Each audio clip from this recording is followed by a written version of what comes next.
ಈ ಜಾಗದಲ್ಲಿ ನಿರ್ಮಾಣವಾಗಲಿದೆ 2ನೇ ಅಂತಾರಾಷ್ಟ್ರೀಯ ವಿಮಾನ ನಿಲ್ದಾಣ. ಸದ್ಯ ಈಗ ರಾಜಧಾನಿ ಬೆಂಗಳೂರಿನ ಅಭಿವೃದ್ಧಿ, ಹೆಚ್ಚುತ್ತಿರುವ ಪ್ರಯಾಣಿಕರು ಹಾಗೂ ಸರಕು ಸಾಗಾಣಿಕೆ ಒತ್ತಡವನ್ನು ದೃಷ್ಟಿಯಲ್ಲಿಟ್ಟುಕೊಂಡು ಬೆಂಗಳೂರಿನಲ್ಲಿ 2ನೇ ಅಂತಾರಾಷ್ಟ್ರೀಯ ವಿಮಾನ ನಿಲ್ದಾಣ ನಿರ್ಮಾಣ ಪ್ರಕ್ರಿಯೆಯನ್ನು ರಾಜ್ಯ ಸರ್ಕಾರ ಕೈಗೆತ್ತಿಕೊಂಡಿದೆ. ಬೆಂಗಳೂರಿನಲ್ಲಿ 2ನೇ ವಿಮಾನ ನಿಲ್ದಾಣ ನಿರ್ಮಾಣದ ಕುರಿತು ರಾಜ್ಯ ಸರ್ಕಾರ ನಗರದ ನಾನಾ ದಿಕ್ಕುಗಳ 7-8 ಸ್ಥಳಗಳ ಪರಿಶೀಲನೆ ಕೈಗೊಂಡಿತ್ತು.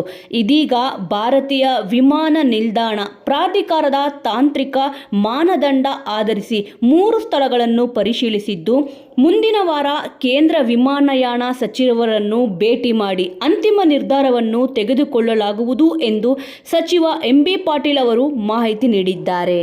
ಇದೀಗ 2ನೇ ವಿಮಾನ ನಿಲ್ದಾಣದ ಜಾಗದ ಕುರಿತು ಮಾಜಿ ಸಂಸದ ಡಿ.ಕೆ. ಸುರೇಶ್ ಮಾಹಿತಿಯನ್ನು ಬಹಿರಂಗಪಡಿಸಿದ್ದಾರೆ.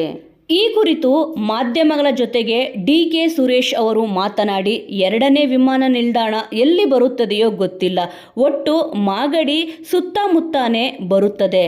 ಬೆಂಗಳೂರು ಜಿಲ್ಲೆಗೆ ಹೊಂದಿಕೊಂಡಿರುವ ಪ್ರದೇಶದ ಜನರು, ರೈತರ ಮಕ್ಕಳು ರೈತರಾಗಿ ಇರಲು ಒಪ್ಪುತ್ತಿಲ್ಲ. ಈ ಚಿಂತನೆಯೇ ನಮ್ಮಲ್ಲಿದೆ. ನಿಮ್ಮ ಮನೆಗೆ ಸೊಸೆ ಬಂದು ಸಗಣಿ ಎತ್ತು ಎಂದರೆ ಎತ್ತುತ್ತಾರೆಯೇ? ನಿಮ್ಮ ಮಕ್ಕಳು ಎತ್ತುತ್ತಾರೆಯೇ? ಇದಕ್ಕೆ ಏನು ಮಾಡಬೇಕು ಎಂಬುದೇ ನನ್ನ ಚಿಂತೆಯಾಗಿದೆ ಎಂದು ತಿಳಿಸಿದ್ದಾರೆ. ಜನ ನನಗೆ ವಿಶ್ರಾಂತಿ ನೀಡಿದ್ದು ನನಗೆ ಯಾವುದೇ ಒತ್ತಡವಿಲ್ಲ. ನನಗೆ ಅಧಿಕಾರ ಇಲ್ಲದಿದ್ದರೂ ನಿಮ್ಮ ಪರವಾಗಿ ಕೆಲಸ ಮಾಡುತ್ತಿದ್ದೇನೆ. 2028ರಲ್ಲಿ ನಿಮ್ಮನ್ನು ಮತ್ತೆ ಶಾಸಕರನ್ನಾಗಿ ಮಾಡುವ ಜವಾಬ್ದಾರಿ ನನ್ನ ಮೇಲಿದೆ. ಅದನ್ನು ನಾನು ಮಾಡುತ್ತೇನೆ. ಸಿಎಂ ಸಿದ್ದರಾಮಯ್ಯ ಹಾಗೂ ಡಿಸಿಎಂ ಡಿ.ಕೆ. ಶಿವಕುಮಾರ್ ಅವರ ನೇತೃತ್ವದಲ್ಲಿ ನಮ್ಮದೇ ಸರ್ಕಾರ ಇದೆ.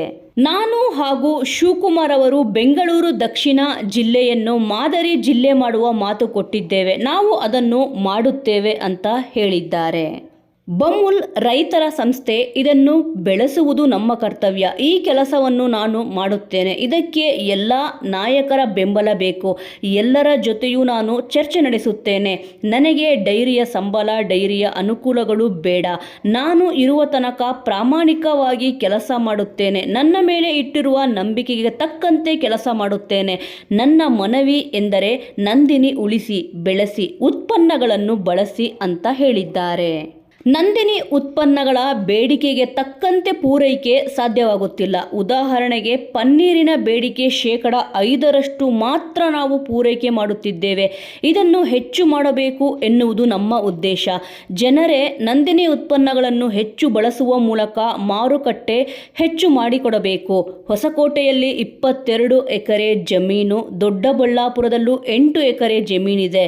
ಅಲ್ಲಿಯೂ ಹಾಲು ಸಂಸ್ಕರಣಾ ಕೇಂದ್ರ ತೆರೆಯಬೇಕು ಎಂಬುದು ಅಲ್ಲಿನವರ ಬೇಡಿಕೆ. ಮಾಗಡಿ ತಾಲೂಕಿನ ಅಭಿವೃದ್ಧಿಗೆ ನಾನು ಕೈ ಜೋಡಿಸುತ್ತೇನೆ. ಕಾವೇರಿ, ಹೇಮಾವತಿ, ಎತ್ತಿನ ಹೊಳೆಯಿಂದಲೂ ನೀರು ಬರುವ ಸಂಭವವಿದೆ. ಇದನ್ನು ಸದುಪಯೋಗ ಮಾಡಿಕೊಳ್ಳಬೇಕು ಅಂತ ಹೇಳಿದ್ದಾರೆ.